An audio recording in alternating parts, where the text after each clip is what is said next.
Hi guys! In my previous job, we decided to open a hospice unit. It was an interesting situation because most of the time hospice patients, they are at home, but they would be sent to us if they were going through some sort of health crisis that couldn't be taken care of with their home health nurse or their family, or if the family had just decided to make the patient hospice and they had been in ICU. So many of the patients that came to us had just been extubated and they thought they would probably pass within the next couple hours. The vast majority of the hospice patients I took care of were already non-responsive. So really the family were the people that you interacted with, and they were the patients that you were taking care of. This just came to my mind this past week because at my new job, they discussed a book by an Australian author, Bronnie Ware. I honestly haven't read the book, but it's a very interesting concept, and I think it's something that could be applicable for all of us. Bronnie Ware also worked in palliative care for many years. She sort of interviewed her patients about what were their greatest regrets. Number one, I wish I'd lived a life true to myself, not what others expected of me. Many times we let our dreams go unfulfilled because other people say, that's impossible, it can't happen. You shouldn't be an artist or a musician because you need to be making a living, or you need to work in the family business. It's good to have realistic expectations when it comes to your dreams, but to not live them out at all or to give up because somebody tells you to give up is just not the way to live life. Number two is, I wish I hadn't worked so hard. I feel like so many times we work towards an end goal, but our lives could end at any time. I'm not saying to be lazy, but to not be a workaholic and to make that what defines you, that you are what you do. Number three really hits home for me.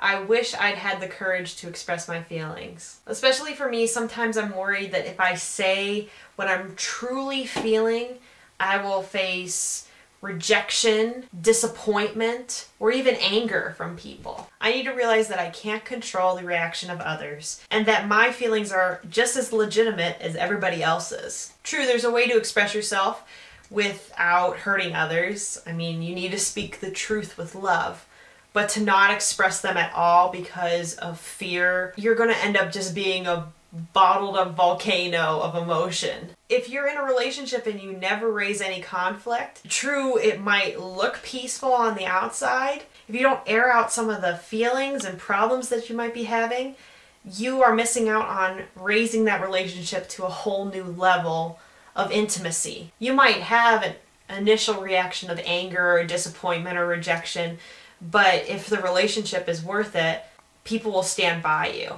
Number four is, I wish I had stayed in touch with my friends. It's graduation time, but my 10-year high school reunion is coming up in 2 years. But it made me think of all the people that I would have considered my main group of people. I'm Facebook friends with them, but I don't talk to them at all. And this sort of goes back to working too hard, is that when you are working too hard or studying too hard, relationships sort of just take a back burner. I'll get to them when I get to them.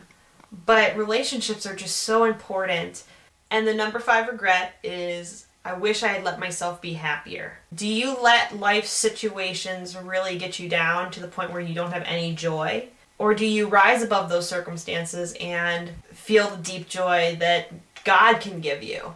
And along with this comes the pretense that we live under of fearing what others think of us. There's many times where I've been silly and I know that people have stared at me and laughed at me because of how immature I was acting. But in the end, all people want to do is laugh and be content and be a little bit silly. What others think of you doesn't matter in the end. I want to live a life where I look back on my life and I feel like I don't have any of these regrets. See you tomorrow, guys. Bye.